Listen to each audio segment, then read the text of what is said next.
There we go. Takes two of us to figure this out. It's good.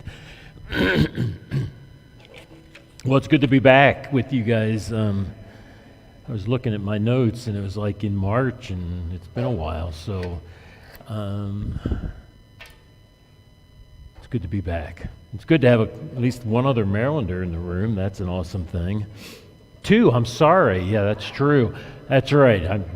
So there's three of us, so we form a good minority of the people in the room today, but that's awesome. Not many times in Iowa does that happen, believe me. Well, since I've been here, I've shared from the book of Luke, and I'm going to go back to that. It's probably the longest I've ever preached a series, and more gaps between it because it's been a while since I've been here. But we've talked about, in the beginning, the first sermon I mentioned, we talked about how we need to look at people. We need to see people if we're going to have compassion. If we're going to learn to love like Jesus loved, we're going to have to realize that we need to engage with people like Jesus did. And we talked about the widow from Nain. It was a small town, and I'm not going to re-preach that, don't worry, because we'd be here all day if we got through all 4 or 5. But how Jesus saw the funeral procession. He knew that she was a widow. She had lost her husband, and now her only son was dead. And Jesus focused in on her and her needs, and how he touched a casket, which in that day was one of the worst things you could do, to be ceremonial unclean. But Jesus was willing to even get dirty in that sense to touch that woman's life and to change her reality. And then we talked about other examples where Jesus would be trying to teach his disciples some things about how they should live, and telling stories like about the Good Samaritan, that we have to have compassion on people. It's not just a matter of seeing people, but we have to have compassion on them. And we know the story where this guy was on a trip and got beat up and left for dead and robbed, and he was bleeding, and there were 2 basically preachers. One was a Levite, one was a priest, on their way to Jerusalem to serve in the temple. And they see this Jewish man, and they recognize his condition, but they both take a wide circle around him so they don't they don't get unclean. And they wanted to make sure that they weren't going to be affected in their religious service, but they weren't willing to get dirty and to touch that person and become compassionate and moved by his situation to do anything for him. And then came a Good Samaritan. We know him as the Good Samaritan, but he was just a Samaritan. And if you know anything about the Jewish people, they didn't like Samaritans. They considered them a half-breed. They were half Jewish and half other races from the surrounding areas that had intermingled. And so they didn't care for them. They would actually pride themselves. If you look at like a New Testament map, you have part of Israel, part of the Jewish people was on the southern part where Jerusalem and all those places were. Then there was this middle section, and then there was another region up north that was also under Jewish control, and they had remained part of the Jewish nation. And so the Jews were so concerned about not becoming contaminated by the Samaritans that they would literally go east for miles, get on the other side of the Jordan River, go north up through Gentile territory. They thought that was better than Samaritan. And then they'd go, instead of going straight north to south, they would make this big U-turn around the area of the Samaritans. But it was the Samaritan that saw that Jewish man, picked him up, tried to attend to his wounds as much as he could, took him to a place where he basically hired them to care for this man and nurse him back to health. And Jesus said, it's not just a matter of seeing needs, it's a matter of having our hearts open up to the need and having compassion for people around us. And then comes the little more negative side, is that sometimes our ability to show compassion and love like Jesus loved is really kind of nestled in the whole reality that instead of trying to identify with the person who's in need, we look at them and we begin to fix them, right? We Americans are good fixers. We like to try to, when I was a missionary in Mexico, my wife and I, one of the biggest challenges we had was to recognize that we didn't have all the answers for those people in that culture and that part of the world, but we could give them Jesus. We could offer them Him, right? But in the Bible, we see several examples, and Jesus kind of picks on His disciples because there was this blind man who had been born blind. Now, the Jews had this sense and this understanding that if you had some condition like that, either you yourself had committed a horrible sin or your parents were horrible sinners and you got what you deserved. You were suffering because of their sinfulness. And so they looked at, I'm going to move a few of these, Chris, because I'll be knocking stuff down. But they looked at this guy's condition, and the disciples asked a very Jewish, a very wise question in their minds. They're like, okay, Jesus, tell me, who sinned? Did this guy sin, or was it his parents? Well, Scripture said he was born blind, so I don't think this little infant had committed any sin from the first day that he was born that caused him to be blind. So basically, they're what? They're looking at this situation and this person, and they're judging. When we begin to judge, when we begin to evaluate people around us, it makes it impossible for us to begin to reach out of compassion and love, because we think we know the answers. We're already condemning them, or we're making judgments about them that probably aren't true. And even if they are true, we don't understand all the circumstances, right? But once we start judging, we move away from where Jesus was to love people as they were, and we begin to try to fix them. Any of you fixers? Don't raise your hands. I think all of us have a little bit in us, right? I know with my kids, I tried to fix things, and I realized it got worse. So then I let my wife fix them, and that was usually better. No. But the reality is, nobody wants us to fix them, right? But they need for us to show compassion. And so that kind of leads us to where we are today, and we're going to look at this word incarnation. We like to use big words that nobody understands. But incarnation, we talk about the incarnation of Jesus Christ.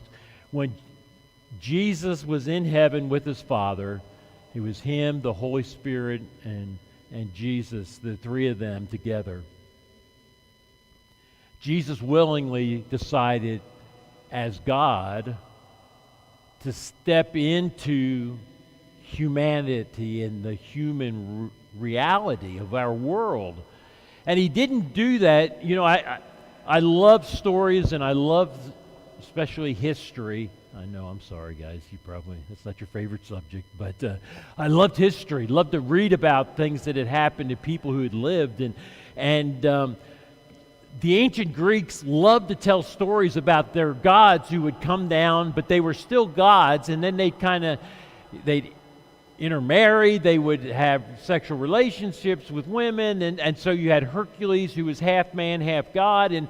But it was all these godlike figures that came down and were really worse creatures than the Greeks themselves. They were horrible. They lived horrible lives and morality. But God, when God decided to get involved in human history, it wasn't as God kind of poofed and was all of a sudden now on the earth, and God was there in just His pure radiance as Godhood, like the Greeks kind of thought, but He took on flesh. He was born of a virgin. Most people of His day didn't believe that. How many of you would believe that today? That's pretty much an impossible thing to believe. But God became flesh. That's what incarnation means. And so as I want us to think a little bit this morning about, if we're going to love people like Jesus loved them, we're going to have to literally kind of get into their skin, get into their life a little bit and at least identify and begin to relate to with them and where they are and try to understand them instead of trying to fix them. And so in Mark chapter 8, verses 1 through 3, literally we're kind of talking about the golden rule here, which is what? What's the golden rule? Anybody? Do unto others before they do to you? No. Anybody? Certainly somebody knows. Do unto others as we would have them do to us, right? And so, listen to the words of this passage. It says, in those days when again a great crowd had gathered, they had nothing to eat. And Jesus called his disciples to them and said to them, I have compassion on the crowd because they have been with me now for 3 days and have nothing to eat. And if I send them away hungry to their homes, they will faint on the way, and some of them have come from far away. As we listen to this, there's a few things, 3 things at least, we want to draw from this text that Jesus says. He says, first of all, he said, look, disciples, look with me. These people, and there were thousands of people there, right? These thousands of people have been with me for 3 days. It's hard to believe, but there was no McDonald's, no Casey's, no Burger King, Chick-fil-A, none of that. You know, we can get fast food anywhere we want, right? Matter of fact, sometimes we'll drive 30 minutes or an hour to get fast food so that we can go. Doesn't make a lot of sense. But, you know, in that day, they carried their food with them if they took it. And none of them really had planned on being there long term. And so Jesus says, these people have been here for 3 days. And they have nothing to eat. What is Jesus doing in this process? He's putting himself in these people's situation. He says they've come from a long distance. And if I send them home, if I tell them to go home because we don't have food here either, and there's no McDonald's or, you know, DoorDash or anything that can get food to us very quickly, if I send them away hungry, they're not going to make it. They're going to collapse. They're going to have issues and challenges. So why does Jesus mention these things to the disciples? And I think part of the reason is this, that if something's not happening to us, if something's not obvious to us, which most everything isn't, it's not happening to me or you. But when you're in a situation, it's obvious, right?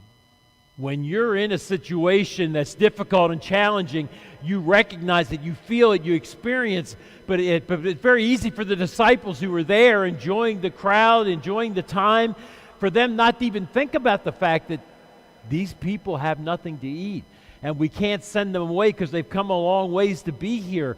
But Jesus looks at these people, and love begins to work in him, and he slows down and looks at what's happening. He puts himself into their shoes and thinks about their needs. What are they feeling? What are they experiencing? You see, if we really love someone else, it forces us to forget about our needs and think about the needs of others. I sometimes think women are a lot better at this than we guys are. Not that all of us are oblivious, but you know, that's one thing I've noticed in my wife and my mom and grandmother and just all those women that mean so much to us. How many times do they put themselves to the side? How many times are they willing to neglect their needs or what they would like to have and begin to focus on the needs of their kids or those who are around them? I mean, when the kids say they're coming over, I'm like, you know, great. And it's like lunchtime, and my wife Deanne's like, well, that's great, but and she immediately does what probably every one of you would do. She goes rummaging through the freezer. She starts digging stuff out. She starts cooking. Why? Because she knows that with 2 or 3 or 4 families and grandkids, and they're expecting food, and they're coming hungry, and they're not going to be happy if they don't get fed. And yet we often have really struggled when we look at people around us and the people that are going through difficulties. It's hard for us to step back and try to identify and relate to why. We see how they're reacting. We're seeing how they're expressing themselves, but we don't really think about why are they acting that way? Why are they thinking that way? And so Jesus reminds us we need to kind of incarnate, put ourselves within the skin of the person we're looking at, and instead of judging them, instead of trying to figure out how to fix them, we're good at fixing, right? If you'd only do this, this, this, and this, you'd be in great shape.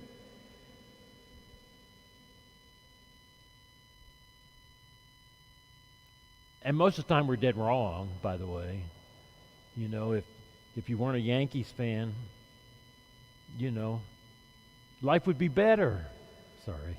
You knew you were going to get at least one jab.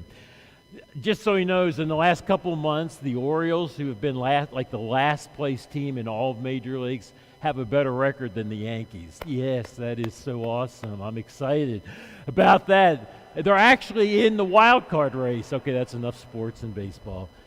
In case you're curious, the Yankees have the best or one of the best records in all of baseball, but the good guys will win eventually. But we're not good at trying to fix people. We think we have it all figured out, but we don't know what we're talking about. My wife looks at the kids coming and she begins to immediately put herself, having been a mom with 3 boys and 1 girl, one spoiled girl who was thought she was the firstborn child because she was 7 years younger than our youngest son. But but all of them had their needs, their concerns, their wants, and Deanne can just identify with that naturally. And I think about it later, and I'm like, well, yeah, okay, whatever, get a pizza, and she's not a get a pizza kind of person. And so I end up grilling chicken because she says, Mark, they're coming, you're going to feed them. And she gets it ready, and I cook it, and we have a good time, and it works out really well. But you know what? We need to learn to get into the skin of the people around us. And how many times do we look at someone that's going through a challenge and we'd say, well, if you just do this, this, this, and this, you'd be fine. I don't know if I mentioned here, but I usually confess this more times than I should. My wife and I were the world's greatest parents until we had our first kid. We had it all figured out, and we had plenty of time because we'd been born, oh my goodness. I'd been born a long time ago, but before that. But we'd been married 6 years and so, and we really wanted kids, and that just wasn't happening. And so we ended up adopting our firstborn, and Andrew just changed our life. We realized very quickly. I mean, when Andrew was born, his hair was perfectly parted. He was this beautiful child. Didn't look like he'd actually been born. It looked like he'd been, raised in an egg and you just kind of opened that thing up because, babies a lot of times come out with heads that look kind of like something you'd see on a Martian movie, and Deanne's grandfather would always say, well, what do you think about my baby? And he'd say, well, yeah, it's a baby. I mean, they're kind of cute, and you kind of feel sorry for them at the same time. But Andrew came out looking perfect, and that was the last time he was perfect because that kid was a mess. I mean, he stretched us, and all of a sudden we realized, these parents that were so dumb and just didn't have it together, and we had the answers, and we were like crying and begging God for some answers because we didn't have any. It's so easy for us to know how to fix the person next to us. But Jesus says, listen, if you're going to love people, you've got to identify with them. You have to be able to step back and say, well, I kind of think never mind. I'm not really sure what you should do, but I do know somebody who does know what you should do. And if we can't do anything else, we can point them to Jesus, right? But he also encourages us to get in their skin, get into their flesh, try to think and understand what they're feeling and thinking. You know, that expression, walk a mile in their sandals or in their moccasins. The point is, try to put yourself into their place and recognize maybe it's not their fault. Maybe they didn't do something wrong to be here. They're just here because. I mean, these people at the multitudes hadn't done anything wrong. They were doing something right. They were listening to Jesus, and yet Jesus understood they didn't have food. They had needs that had to be met, and Jesus began to work to meet those needs.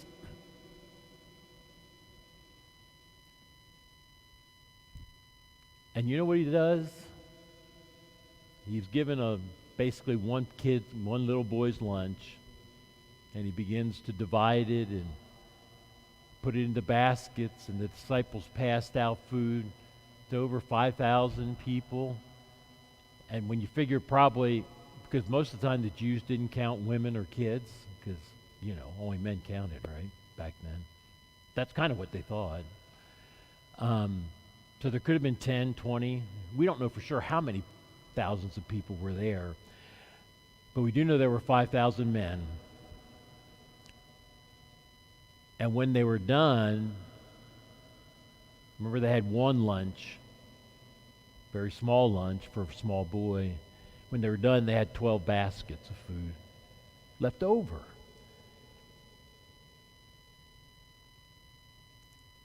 In Matthew 9:36, it says, another time Jesus looked at the crowd, and instead of seeing their physical needs, he sees their emotional needs. And it says, when he saw the crowds, he had compassion on them because they were harassed and helpless like sheep without a shepherd. I don't know how much you know about sheep, but sheep are a mess when there's no shepherd around. They are. They just do stupid stuff. I mean, they'll eat too much. They'll lie down, and then they can't get up, or they just don't. They need a shepherd to guide them and direct them and to help them. And in many ways, pretty much in every way, we need the great shepherd to be in control and to be guiding us in our lives and to help us so that we don't make the wrong turn, or like sheep can get even cast on their backs and then they can't even roll over. They need constant care, and we do too. But not only do we need care, but as believers, God has placed us in a position that we should begin to see that just as God cares for us and loves us, we have a real responsibility as believers to see the needs of other people, to see people that are going through difficult times and challenges, and we need to get involved with them. But the only way we can do that effectively is we begin to put ourselves into their spot. And we can't do that perfectly, believe me, but if we try, and if we try to focus on them, it really helps a lot. What if this was the situation I were in?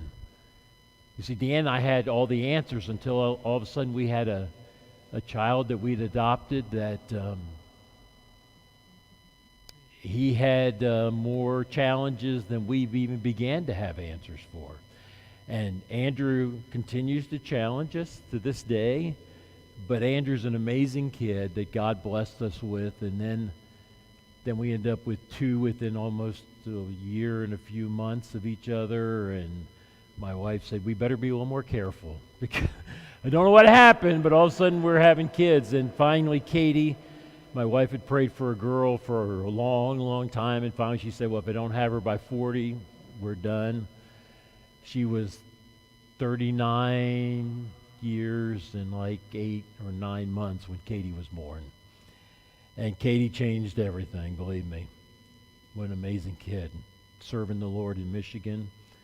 The only thing I don't like is she's in Michigan serving him. She needs to be in Iowa, but she and her husband are there living, and God has used them. But as you look at our kids, they teach us how much we need to rely on the Lord. And when we look at others, we need to realize that as much as we depend on the Lord to help us, we need to point people in the direction of seeing how much God could help them if they would only open up their hearts to Him and allow Him to speak to them. Another thing Jesus does I mentioned the golden rule, do unto others as, as I would have them do to me. Take care. It's kind of the golden rule is a great rule to kind of help us unwind from this all about me and begin to say, do unto others as I would have them do unto me. It doesn't say do to others like they do to me, right? It says how I wish they would do to me. Can I live? Can I act? Can I treat them in that way? Another thing Jesus does, and this is part of getting into the skin of other people. Do I want to look at my watch? It's not really noon, is it? We'll be done quickly here. I promise I'll try. Different people need different responses. We had 4 kids. Every one of them was different, Our kids, one of their favorite thing to do now is all get together and try to decide. They figure out who's dad's favorite kid, who's mom's favorite kid. I'm like, what is up with this? We love all of you guys. But obviously there's some we relate better to because, they're more like us, which means they're more perfect than the other ones. But, no, just kidding. Pity the ones like me. But the reality is that if we're gonna really identify with people, we have to realize that even sisters aren't identical, right? There's a story Jesus tells about, it says, when Mary and Martha were grieving Lazarus' death, their only brother had died,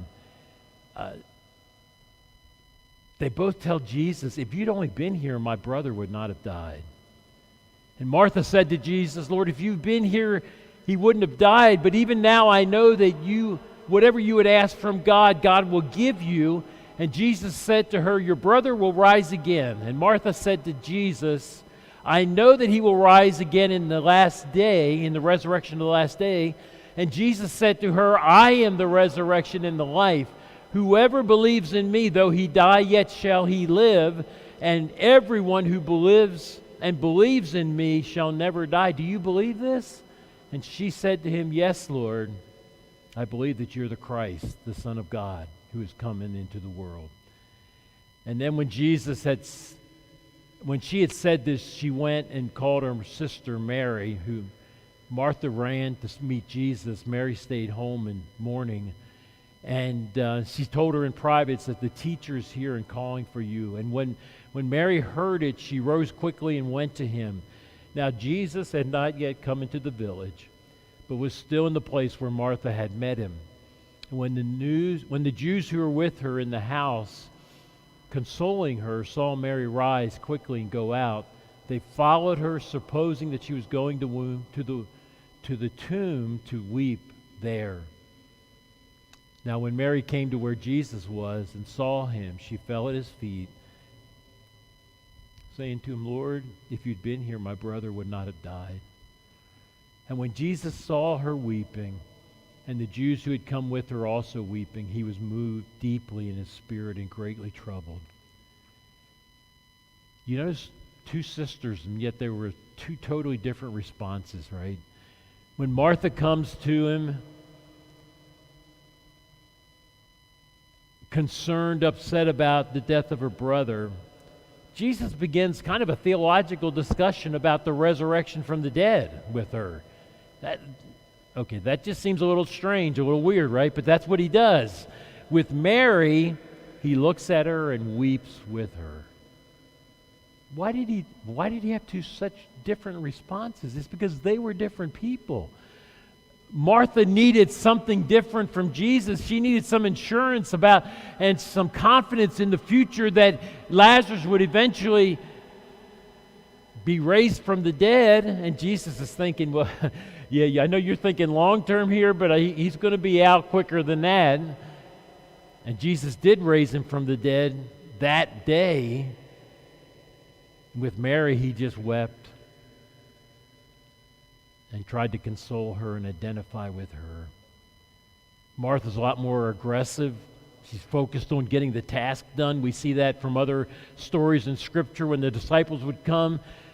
she'd get busy scurrying around the house, making dinner, getting everything ready for all these guys. I mean, you got 12 men, fishermen plus Jesus, and who else was with them. She knew it was going to take a lot of food to feed them, and Mary's sitting at Jesus' feet listening to him teach and share and talk. And Martha didn't think that was fair, and Jesus kind of put her in her place, not badly, but just said, listen, Mary's chosen the better thing. I mean, it's important to eat, but that's not the most important thing here. Spiritual food is more important. And so Jesus wants us to understand that people are different.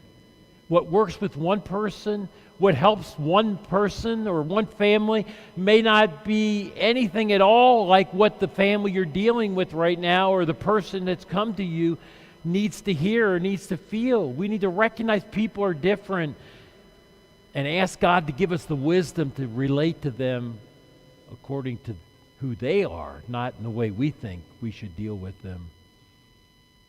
And then, just quickly, in Mark chapter 10, we read this story. It says, and when he heard, this is a story of a blind man that was sitting by the gates of Jericho.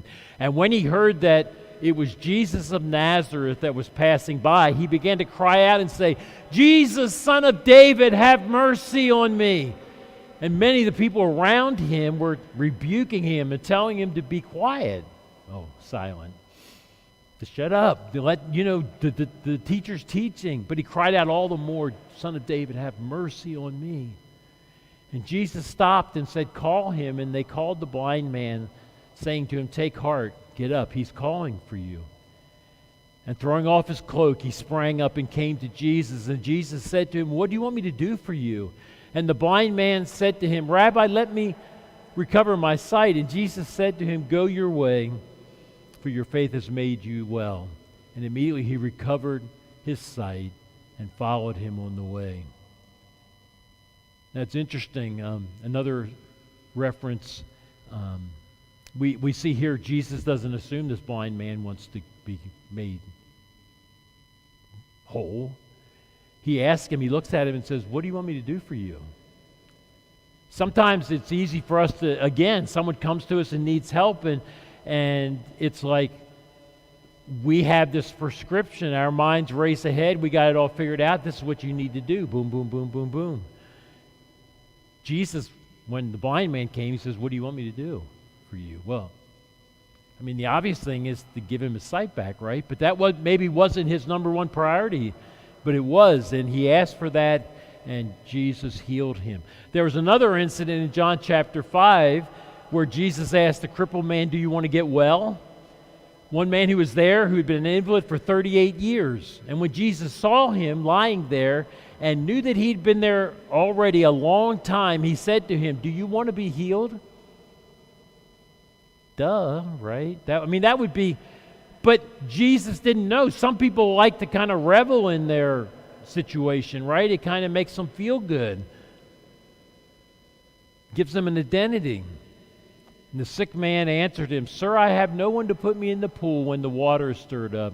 While I'm going down the steps, another steps down before me. This was a pool that an angel would come and the water would move in a certain way, and the first ones that could get in were healed. And this guy begins to tell the sob story, right?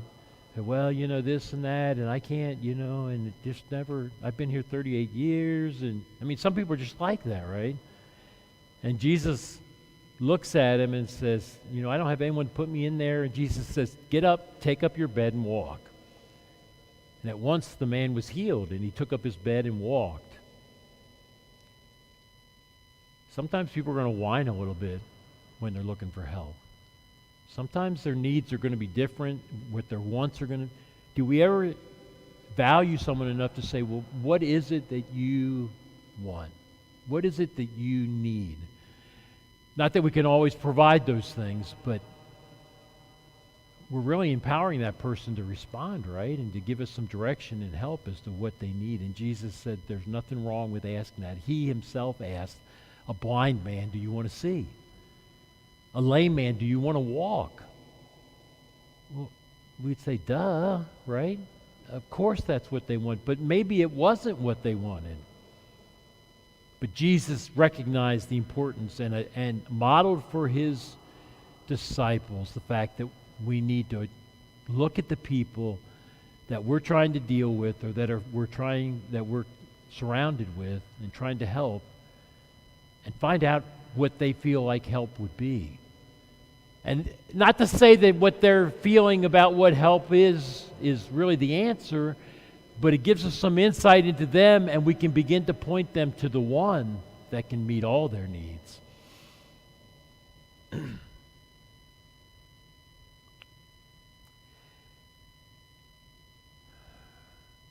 When we love kind of from the top down, where we make the decisions, we decide how we're going to love and when we're going to love and what that's going to look like. But when our love comes from the bottom up, when we incarnate, when we get into someone else's skin, into their world, into their life, and begin to ask them we lose control in the way that we love, because others begin to give us the answers to what they need and what they're looking for. But the good thing is that when we love that way, we love in a way that genuinely convinces people that we love them. We're not being legalistic and saying, this is what you need. This is how you'll be better off. We're saying, how can we help you? How can our church help you? How can we influence and change your reality? So the question I guess I would raise here in conclusion is this. Who's going to make the first move? Are we going to reach out to those around us? Well, the good news is we don't have to be the first one to do this, because God himself already did this.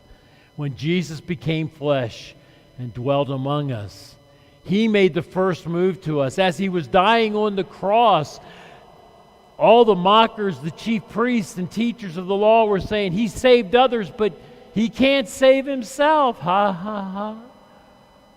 And yet in that very act of his dying, he was paving the way. He was providing the way for the whole world to be saved, even those who were mocking him.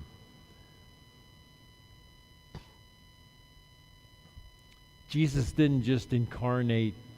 He didn't try to put himself in the place of others in small instances, but his whole life was lived trying to live that way.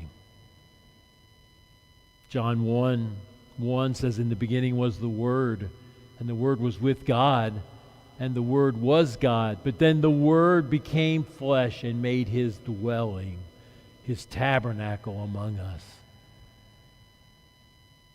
John came to realize very quickly that Jesus was more than just a man, but he was the God-man. He was God living in flesh in their world so that they could know God and know him more effectively. So God didn't just go around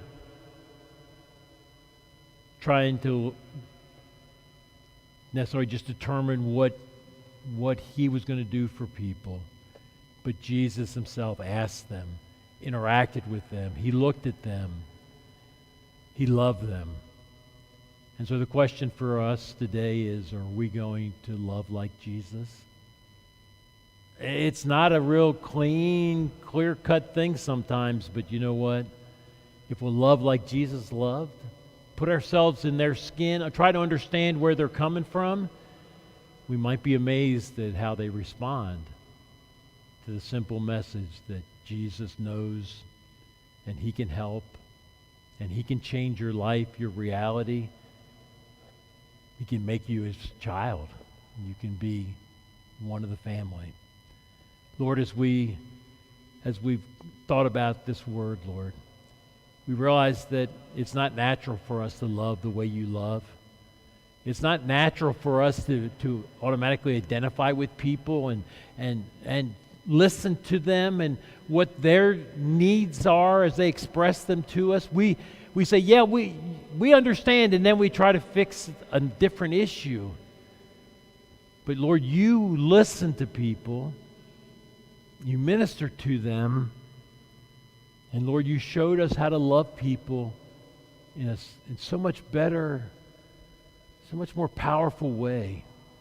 Not love them by being able to help them and save them and change their lives by giving them a gift, but love them by hearing where they're at, hearing their struggle, identifying with them, Lord, and then allowing you to work in their life, Lord, as you see fit. So, Lord, make us that kind of Christian. Make us that kind of person this week that when we run into someone that's having a tough week or having a challenge or things aren't going well for them, Lord, that instead of immediately going to fix-it mode, we go to listen and identify and to get in their skin mode. And that way, be more Christ-like to them than we can in any other way. So use us, work through us this week, I pray. And Lord, may your kingdom be enriched because we, your servants, are learning more and more how to love like you love us. In your name we ask these things. Amen. Amen. You're dismissed.